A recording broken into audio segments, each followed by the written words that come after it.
গোয়াতে নাকি শুনেছি বিশাল বড় একটা মেলা হয়, বিশাল বড় মানে অনেক বড়, অনেক অনেক। তো যাচ্ছি আমরা, আগে পেট পূজা হবে, ঠিক আছে। তান্দুরি চিকেন নিয়ে নিলাম একদম ফুল প্লেট, তিনজনা মিলে একদম পেট ভরে খেলাম, বিশাল লাগলো, বাটার দিয়ে একদম বিখ্যাত বিখ্যাত। তারপর মেলায় চলে এসেছি, ভিডিও না করলে হয়।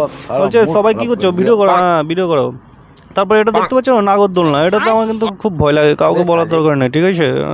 তারপরে কি এখানে মানে মেলাতে এসছি না, মানে আমি রাশিয়া চলে এসেছি বুঝতে পারছি না, এখানে ইন্ডিয়া না রাশিয়া, এটা সব রাশিয়ান চারপাশে। তারপরে কি মেলাতে হেঁটে হেঁটে আর পাচ্ছি না, ওরে অনেক বড়। তোমরা কত রকম মিষ্টি দেখেছো, এখানে দেখো কত রকম মিষ্টি। তারপরে কি মেলাতে কি না পাবে, সব কিছু পাবে, বুঝছো তো। কি লাগবে তোমাদের জন্য, কিছু নেবো নাকি, কমেন্টে জানিও, হ্যাঁ। তারপর কি ট্যাডিগুলো তুললাম তোমাদের জন্য, কারো যদি গার্লফ্রেন্ড বয়ফ্রেন্ড থাকে তাহলে নিতে পারো, আমার তো গার্লফ্রেন্ড নেই, আমি কি করবো, তুলছি একটু। তারপর কি যাওয়ার সময় একটুখানি চিকেন কি বলে একটা রোল বলে, তো ওটাই খেলাম, নাম টাম জানি না, তোমরা কিন্তু কমেন্টে জানাও, ঠিক আছে। খেতে কিন্তু বিশাল টেস্ট ছিল। তারপরে কি রাতেবেলা অনেক মেলা দেখে বলেছে, আবার রুমে যাওয়ার বলা, ঠিক আছে, রুমে যাই।